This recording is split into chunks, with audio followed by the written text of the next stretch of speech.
लोकसभा निवडणुकीत उमेदवारी मिळावी म्हणून नवनीत राणांनी भाजपाचं कमळ हाती घेतलं आणि भाजपाचा दुपट्टा गळ्यात पडल्यानंतर नवनीत राणा आक्रमक हिंदुत्ववादी नेत्या म्हणून पुढे येत आहेत।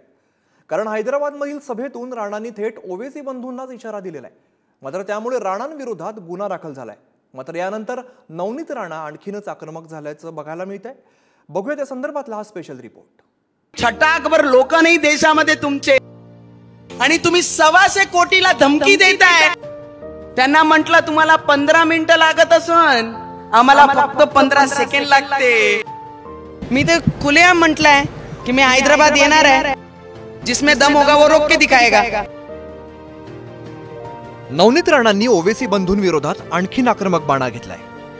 15 सेकंदांसाठी पोलीस हटवा, ओवेसी बंधू कुठून आले कुठे गेले कळणार नाही असा दम हैदराबादेतील भर सभेत राणांनी दिला होता।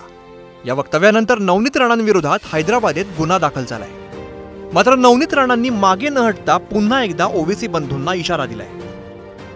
125 कोटी जे हिंदू विचारधारावर चालणारी आहे त्यांना कसा संपून दिली पाहिजे म्हणे। 15 मिनिटात आम्ही दाखवतो।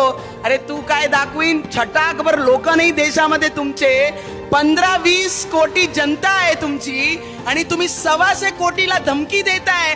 त्यांना म्हटलं तुम्हाला 15 मिनिटं लागत असन, आम्हाला फक्त 15 सेकंड लागते आणि 15 सेकंड मध्ये हा रक्त करून दाखवीन। त्याच बरोबरीने यावेळीच मी म्हटलंय की हैदराबाद में आने वाली हूँ, जिसमें दम होगा वो रोक के दिखाएगा। हैदराबाद जाणार आहे मी। माझा इशारा समजा की जय समजाचे ते समजा। हैदराबाद आहे ना, हैदराबादला पाकिस्तान नाही होऊ देणार आहे आम्ही। एमआयएमचे नेते असदुद्दीन ओवेसी आणि नवनीत राणा यांच्यातील वाद आणखीनच पेटलाय। आता यात एमआयएमचे खासदार इम्तियाज जलील यांनी उडी घेतली आहे। नवनीत राणा यांच्यावर टीका करताना जलील यांची जीभ घसरली। चीप लेडी मी जास्त नाही की असे लोकांना जास्त महत्त्व देत नाही, कारण ते डिझर्वही करत नाही आहे। पण असे भुकणारे लोक भारतीय जनता पार्टीला पाहिजे। एक त्यांचा हैदराबादचा एक आमदार आहे, मागच्या वेळी ते आलं होतं, आता त्याचा भुकण्याचा इतका प्रभाव राहिलेला नाही आहे, तर एक नवीन तयार करण्यात आलेले आता ही बाई आलेली आहे। ते औरंगजेबची औलाद कडनं हेच अपेक्षित आहे।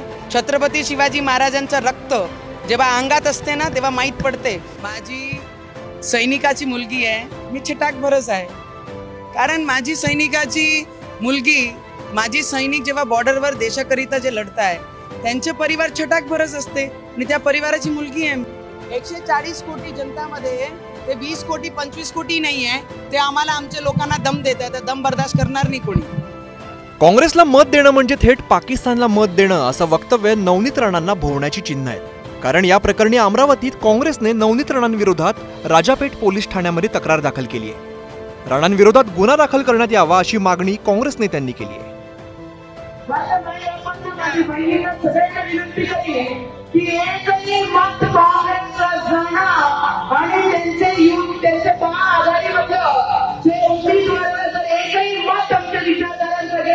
म्हणजे ते सरळ पाकिस्तानला जाणार आहे।